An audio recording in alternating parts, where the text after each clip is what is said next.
아멘. 아멘. 긴급한 복음 전도라는 제목으로 하나님의 말씀을 나누겠습니다. 참 유독 이 시대에 또 하나의 신앙의 특징을 좀 계속 어제부터 좀 부정적인 부분을 좀 드러내서 저도 막 기분은 좋은 건 아닌데 우리가 당하고 있는, 우리가 갖고 있는 전체적인 신앙의 흐름을 직면할 필요는 있을 것 같습니다. 우리가 갖고 있는 신앙의 잘못된 오류 증상 중에서 또 하나가 예수를 믿고 있지만 복음을 전하지 않고 신앙생활하는 부분에 있어서 크게 불편함을 느끼지 않는다는 것입니다.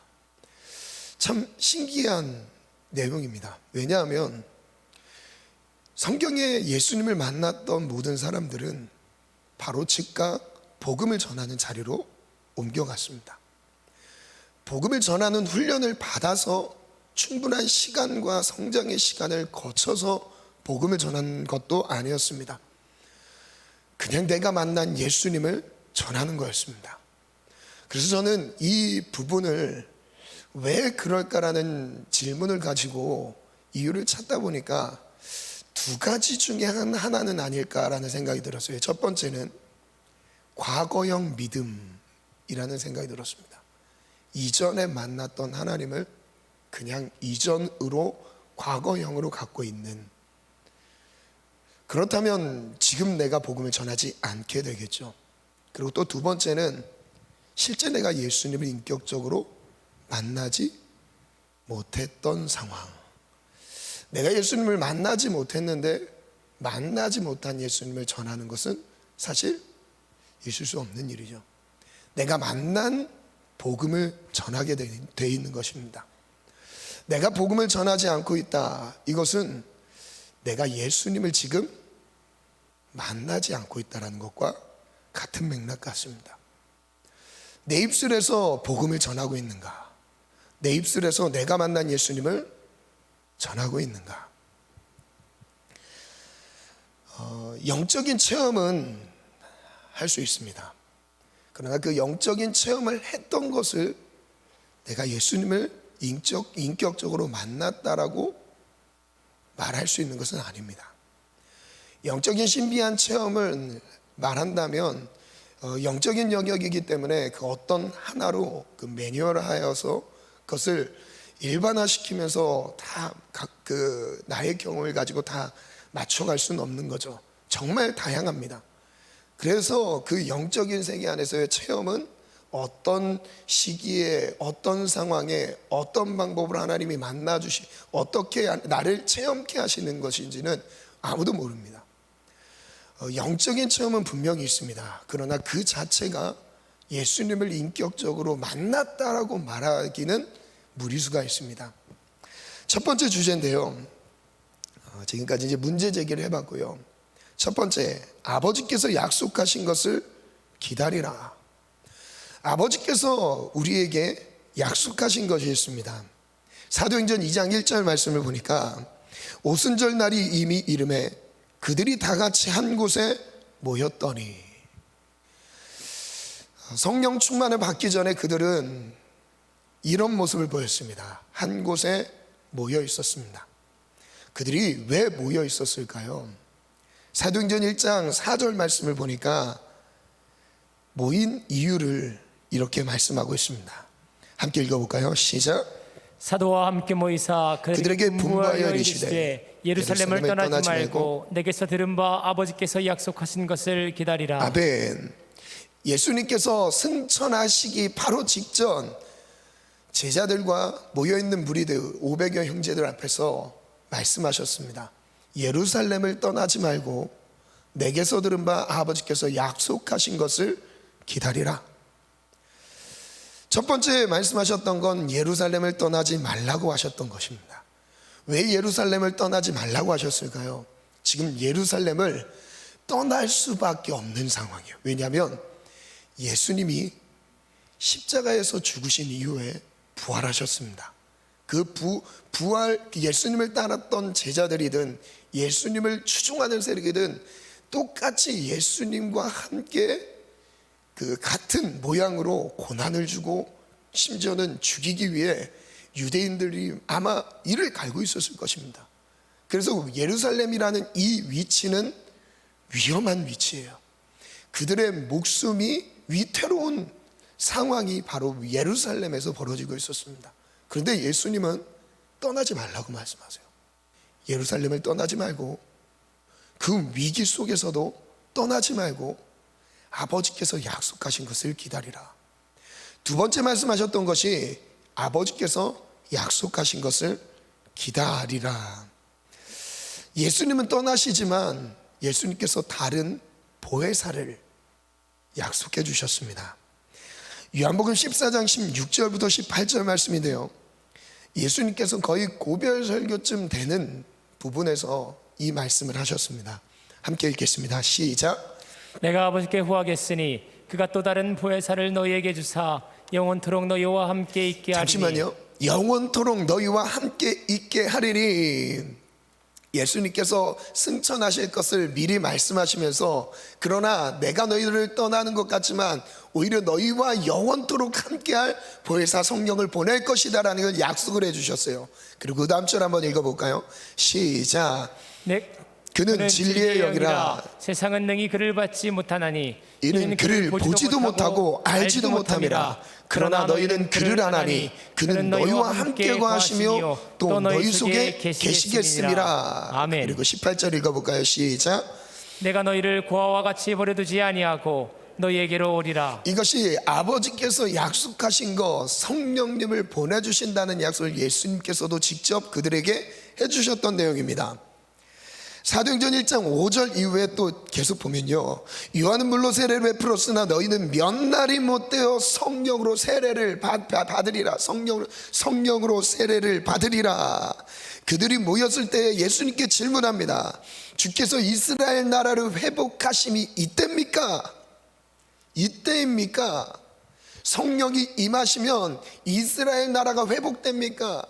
예수님께서 보내시는 아버지께서 약속하신 그 성령님께서 오셨을 때 이스라엘 나라가 자주국방을 가지고 이제 어떤 나라의 속국이 아니라 다윗이 통치했던 이스라엘 나라처럼 건재한 나라로 통치와 다스림이 회복되는 그런 나라로 하나님께서 허락하실 것입니까? 그 질문을 했던 거예요. 왜냐하면 지금까지는 그들의 생각과 마음 안에서 이스라엘이 회복된다는 의미, 하나님께서 그들과 함께 하신다는 의미는 그 나라를 건재하게 세운다는 의미였어요. 이스라엘 선택받았던 이스라엘 백성들을 지금까지 여기까지 이끄셨지만 앞으로 더 잃어버린 나라를 잃어버렸던 하나님과의 관계, 그 모든 것들을 회복시키실 것을 기대하고 있었던 것이죠. 그런데 예수님의 음성은 달랐습니다. 7절부터 8절 같이 읽겠습니다. 시작. 이르시되 때와 시기는 아버지께서 자기의 권한에 두셨으니 너희가 알 바 아니요 오직 성령이 너희에게 임하시면 너희가 권능을 받고 예루살렘과 온 유대와 사마리아와 땅끝까지 이르러 내 증인이 되리라 하시니라. 제자들의 관심은, 그 모였던 사람들의 관심은 이 세상 나라의 회복에 있었습니다. 그러나 예수님의 초점은, 관심은 그것이 아니었어요. 온 세상의 영혼이 구원받는 것이었어요. 온 세상의 모든 영혼이 구원받는 것이었습니다. 여기서 예수님께서 새로운 정체성을 그들에게 위임하시는데, 이전에 갖고 있었던 정체성에서 벗어나 아주 새로운 정체성으로 입혀주십니다. PPT를 한번 띄워주시겠어요? 왜 전도를 해야 될까? 그리고 왜 나는 복음을 전해야 되는 위치에 있어야 되는가라는 질문을 가질 때 그보다 먼저 필요한 질문이 있습니다. 나는 누구인가요? 하나님 안에서만 진정한 나 자신, 정체성을 발견하게 됩니다. 나는 누구입니까? 하나님 안에서 나는 누구입니까? 죄인입니다. 화살표로 표현해 봤어요. 우리 인생이 흘러가고 있죠. 지나가고 있습니다. 죄인된 삶을 살아가고 있습니다. 나는 죄인입니다. 하나님 앞에 죄인입니다. 그런데 예수님이 나를 만나 주셨어요. 나를 구원해 주셨어요. 그래서 하나님과의 관계성 속에서 새로운 정체성이 세워졌습니다. 그것이 하나님의 자녀이죠. 하나님의 자녀의 신분의 변화가 일어났습니다. 이제 나는 하나님의 자녀였어요. 그런데 문제가 있습니다. 대부분의 정체성이 여기에 머물러 있습니다. 그런데 하나님은 이것과 함께 또 다른 정체성을 우리에게 말씀하셨어요. 하나님과의 관계성 속에서 하나님의 자녀된 신분도 받지만 우리는 하나님과의 관계성 속에서만 살아가는 것이 아닙니다. 그것을 기준으로 해서, 그것을 시작으로 해서 이제 하나님이 우리를 보내신 곳이 있어요. 그것이 어디냐면 이 세상입니다. 우리 가정이에요. 일터예요. 이 세상에 하나님이 우리를 보내시면서 이 보내심과 함께 부여하신 정체성이 있습니다. 그게 바로 예수님의 증인이에요. 이 예수님의 증인이라는 이 정체성은 바로 무엇의 변화인가? 삶의 목적의 변화입니다. 신분의 변화가 아니에요. 내 삶의 이유와 목적이 변화되는 것입니다. 내가 무엇을 위해 살아가죠? 내가 무엇을 위해서 숨쉬고 있죠? 하나님의 자녀로서의 정체성만으로만 묶여있다면 오늘 우리의 삶은 하나님이 거두어가시는 게 맞습니다. 왜냐하면 자녀로서의 정체성이 이미 다 끝났기 때문에. 그러나 하나님이 우리를 이 세상 가운데 보내시면서 우리의 삶의 이유와 목적을 하나님이 바꿔주셨어요. 무엇이냐? 예수님의 증인인 것이죠. 그래서 하나님과의 관계성 속 안에서 살아갈 때에 고민하는, 그리고 그 안에서 발견되는 주제들이 있습니다. 무엇이냐면 구원, 하나님의 구원, 하나님의 은혜, 하나님이 베푸시는 축복, 이런 것들이 큰 주제들이죠. 반면에 내가 예수님의 증인으로서의 정체성이 내 안에 살아나고 그 복음을 위해 살아가는 삶이 내 안에 세워지는 순간, 그때부터 관심의 주제들이 추가됩니다. 꿈과 비전과 사명이에요. 예수님의 제자로서, 예수님의 증인으로서 내 삶이 지금 예수님을 전하기 위해, 예수님이 어떤 분인지 내게 만나주신 그 사랑과 그 감격과 구원을 전하기 위해, 하나님의 자녀로서의 삶의 신분의 변화로 인한 경험들을 전하기 위해 하나님이 이제 나를 예수님의 증인으로 세우시는데, 이제 나를 통해 사명을 감당하게 하세요. 그러나 이것은요, 분리되어 있지 않습니다. 자녀로서의 신분과 예수님의 증인으로서의 정체성은 분리되어 있는 것이 아니에요. 하나로 묶여져 있는 것이에요. 어떤 신앙에 뜨거운 열심을 갖고 있는 사람만 전도의 모임에 참여하고 있고 전도 현장에 나가고 있고 복음을 전하는 것이 아닙니다. 하나님의 자녀로서 마땅히 입어야 할 또 다른 정체성은 하나님의 자녀로서 세상 가운데 보내져서 하나님이 맡기신 사명을 감당해야 되는 것을 우리에게 부여하셨다는 거예요. 그게 바로 전도의 사명입니다. 중심은 무엇이냐면요, 죄인된 사람, 아직 이 정체성으로부터 정체성이 회복되지 않은 사람, 정립되지 않은 사람들의 삶의 주인은 여전히 나예요. 사람 중심으로 모든 것이 결정이 됩니다. 나의 감정의 기준에 따라, 나의 기호에 따라 결정이 되죠. 그러나 정체성의 변화가 일어난 사람들, 삶의 주인 누구죠? 하나님이에요. 이제 저를 띄워주시면 되겠습니다. 이 사람들은 정체성의 전환이 일어났습니다. 예수님의 증인으로서의 정체성을 심어주셨어요. 사도행전 1장 14절에 보니까 그들이 모여서 무엇을 했는가? 그들은 모여서 오로지 기도에 힘쓰더라. 오로지 모여서 기도에 힘쓰더라. 왜 어떤 기도 제목을 가지고 기도했을까요? 그들의 기도 제목은 하나였어요. 아버지께서 약속하신 것을 기다리는 거였어요. 아직 성령의 충만함이 임하지 않았기 때문에 그들의 지금 가장 먼저 해야 될 기도 제목은 하나님 아버지께서 약속하신 성령이 임하는 것을 놓고 기도하는 거였어요. 그래서 실제 기도합니다. 두 번째 제목입니다. 우리 제목 한번 읽어볼까요? 시작. 성령 충만으로 복음을 전하라. 성령의 충만함으로 복음을 전하라. 2절부터 3절 말씀인데요, 함께 같이 읽습니다. 시작. 호련히 하늘부터 급하고 강한 바람 같은 소리가 있어 그들이 앉은 온 집에 가득하며 마치 불의 혀처럼 갈라지는 것들이 그들에게 보여 각 사람 위에 하나씩 임하여 있더니. 성령이 임하시는 장면인데 2절을 한번 띄워주시겠어요? 그 장면이 이렇게 묘사하고 있습니다. 하늘로부터 급하고 강한 바람 같은 소리가 들렸어요.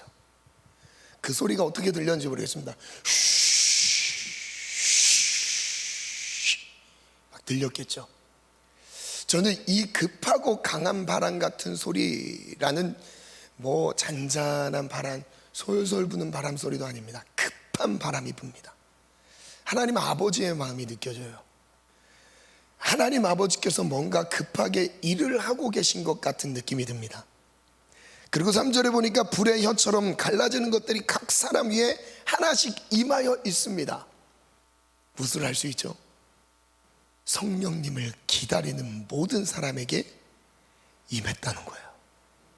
한 명도 예외 없이 모두에게 임했다는 것입니다.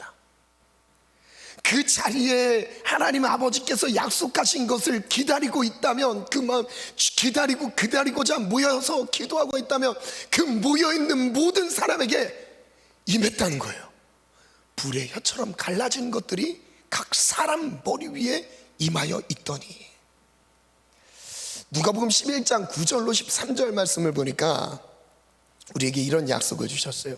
함께 읽어볼까요? 시작.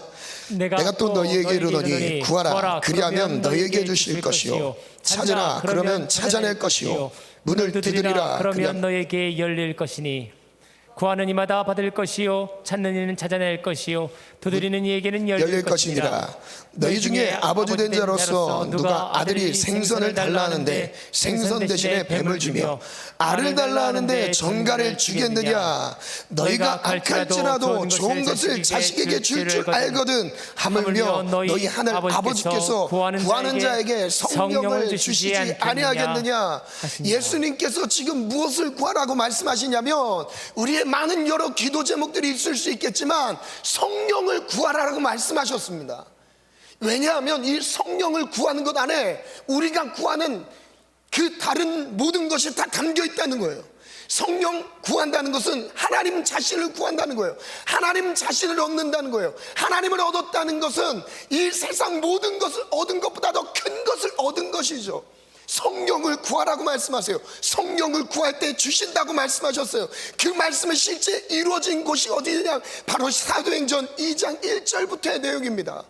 그들이 모여서 기도할 때 성령이 임하기를 기도하였더니 각 사람 머리에 불의 혀처럼 갈라지는 것들이 임하여 있더니. 구할 때 성령을 주십니다. 오늘 이 새벽에 성령을 구할 때에 성령의 불의 혀처럼 갈라지는 것들이 각 사람 머리 위에 임했던 것처럼 우리 머리 위에 임하여 주시옵소서. 급하고 강한 바람 같은 소리가 오늘 우리 기도와 현장 가운데 임하기를 원합니다. 2장 4절에 보니까 이후에 어떤 일이 일어나는가, 성령의 충만함을 받는 장면을 읽어볼까요? 4절 읽겠습니다. 시작. 그들이 다 성령의 충만함을 받고 성령이 말하게 하심을 따라 다른 언어들로 말하기를 시작하니라. 성령 충만함을 받고 이제 드디어 받았어요.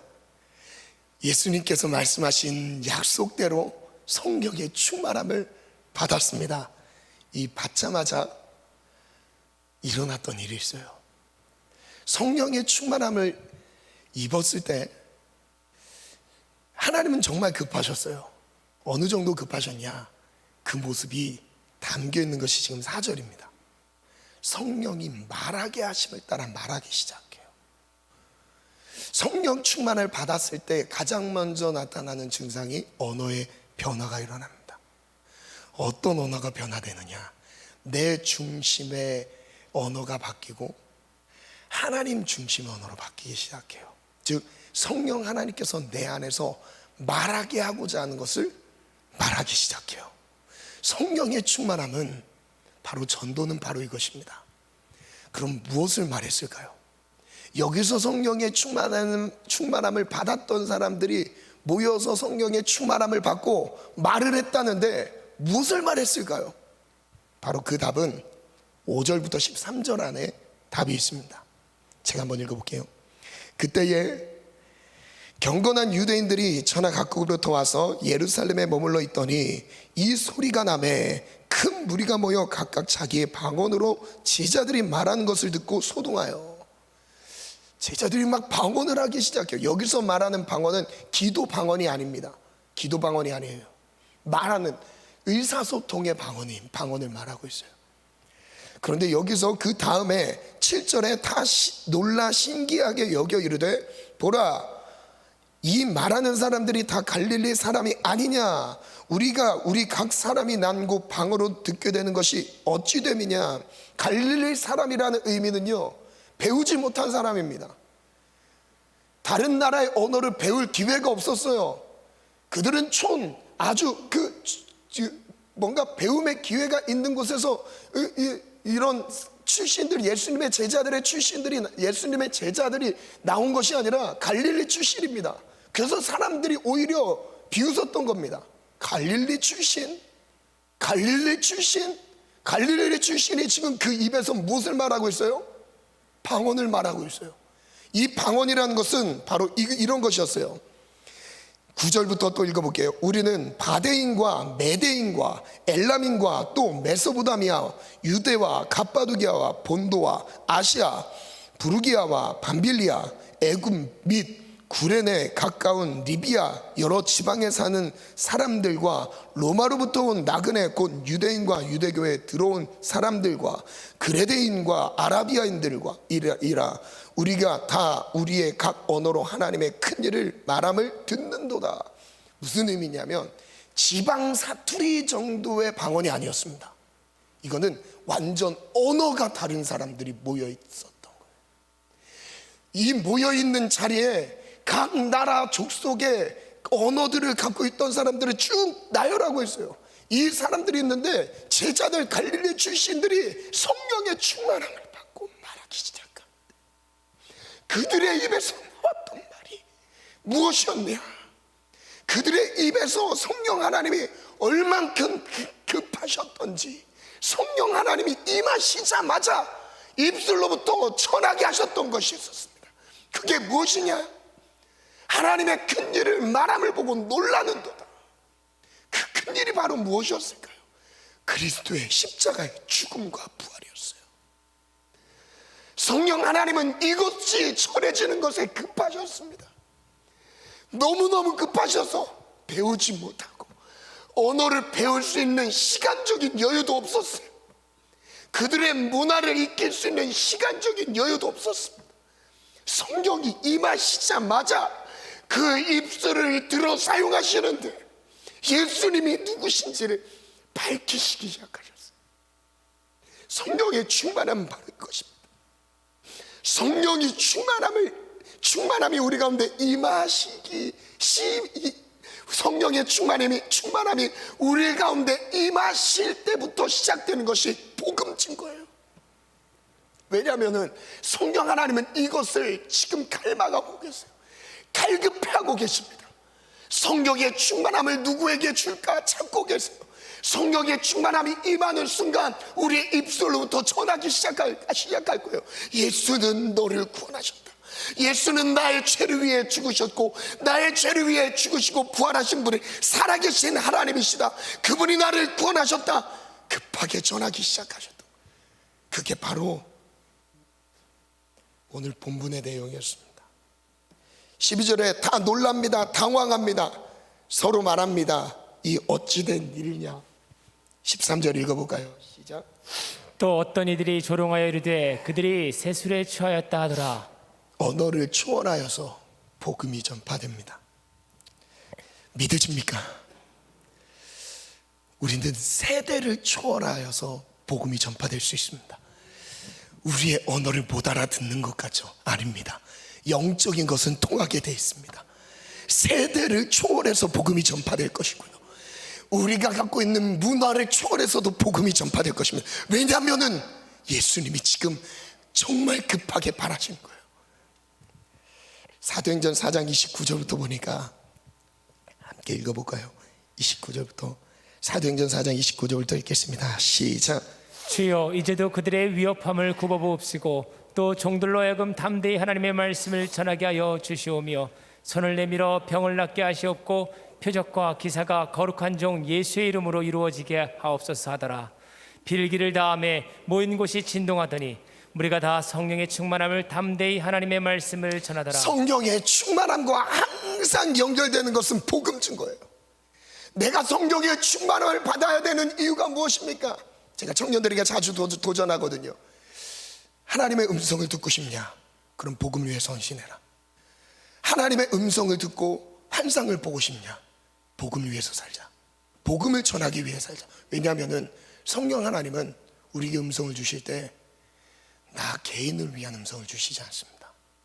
복음을 전하게 하기 위해 음성을 주시는 거예요. 복음이 전파되도록 음성을 주시고 환상을 보여주십니다. 실제 보여주십니다. 하나님이 가장 바라시는 일이기 때문이죠. 빌기를 다했을 때 성령의 충만함을 받고 하나님의 말씀을 담대히 전하기 시작합니다. 말씀을 마무리하겠습니다. 성령님은 우리에게 무엇을 말하게 하실까요? 요한복음 15장 26절의 말씀을 보니까 이렇게 증거하고 있습니다. 한번 띄워주시겠어요? 함께 읽겠습니다. 시작. 내가 아버지께로부터 너희에게 보낼 보혜사 곧 아버지께로부터 나오시는 진리의 성령이 오실 때 그가 나를 증언하게 하실 것이요. 성령님이 오실 때 예수님을 증언하게 하신대요. 분명하게 우리에게 가르쳐주고 계십니다. 그리고 요한복음 16장 13절도 함께 읽습니다. 시작. 그러나 진리의 성령이 오시면 그가 너희를 모든 진리 가운데로 인도하시리니 그가 스스로 말하지 않고 오직 들은 것을 말하며 장래일을 너희에게 알리시리라. 들은 것을 말하며 장래일을 알게 하시리라. 제가 복음 전도에 대한 자가 점검 질문을 한번 10가지를 정리해 봤습니다. 한번 이 안에서 마지막 이것을 정리하고 기도하는 시간을 가질게요. 첫 번째인데요, 나는 모든 영혼에게 복음이 필요함을 절실히 느끼고 있는가? 두 번째, 매일 예수 그리스도의 십자가 복음 앞에 살아가고 있는가? 세 번째, 믿는 자든지 믿지 않는 자든지 누구에게든 복음을 전하고 싶은가? 네 번째, 복음을 전하기 위해 성령의 인도함을 구하고 있는가? 오늘 안에 내가 누구에게 복음을 전해야 합니까? 인도해 주세요.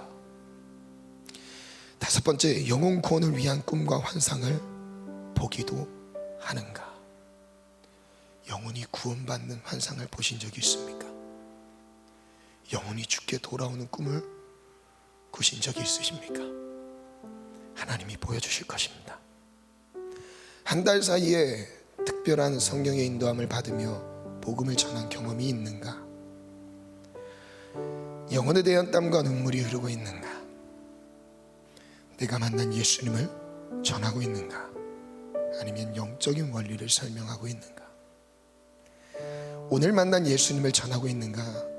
아니면 과거의 경험을 전하고 있는가? 최근 일주일 사이에 나의 복음을 듣고 예수님을 만난 영혼들이 있는가?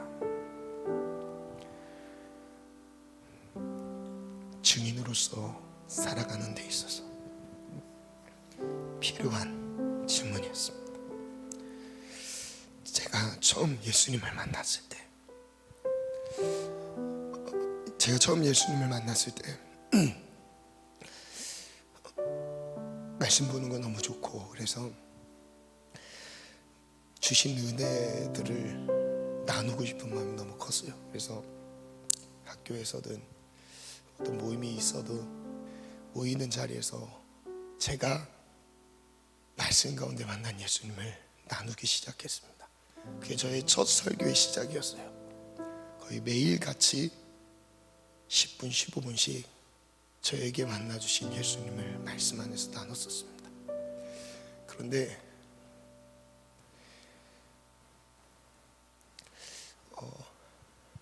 그 안에서 저는 뭔가 배우고 가르침을 받아서 했던 건 아니었고요. 그냥 그 안에서 기록되어 있는 말씀 안에서 받았던 은혜들이 너무나 컸습니다. 특별한 실력이 없어도 할 수 있는 것 같아요. 내가 신앙생활을 한 경력이나 가정의 배경이나 신앙의 가문을 따지지 않아도 될 것 같습니다. 내가 오늘 만난 예수님을 오늘 전하는 것이 전도입니다. 나를 구원하신 예수님이, 오늘 나를 죄와 사망에서 구원하신 예수님이 오늘 만나는 그 영혼을 구원하실 것입니다. 한 청년의 얘기를 하고 마치겠습니다. 제자들이 이제 신방을 하는 중에 한 청년과 복음에 대한 이야기를 좀 깊이 나눴어요. 그 지체는 3교대 근무하는 직종에서 일을 하고 있습니다. 주일 성수도 사실 온전히 예배의 자리에 있기가 힘든 지체인데, 제가 그 중심을 보게 됐습니다. 나누는 가운데 항상 틈나는 대로 복음을 전하더라고요. 만나는 사람에게 틈나는 대로 복음을 전하는데, 심지어 이런 얘기까지 하더라고요. 내가 그 영혼에게 복음을 전하기 위해 목사님, 제가 이것까지 양보하고 싶은 마음이 주님 주셨어요. 그 영혼을 살리고자 하는 마음 주셔서 내가 하고 싶은 말이 이만큼 남았었는데, 십자가 앞에 서 보니까 그 영혼을 구원해야 되는 부담감을 주셨대요. 다 내려놓고 그 영혼에게 계속 맞춰주는 거예요. 기도 제목이 그거더라고요. 이식 장사를 하는 동안 그 영혼은 반드시 영혼 구원하는 거예요. 복음을 전하는 거예요. 최근의 일이었습니다. 2주 전에 한 영혼이 교회에 등록했습니다.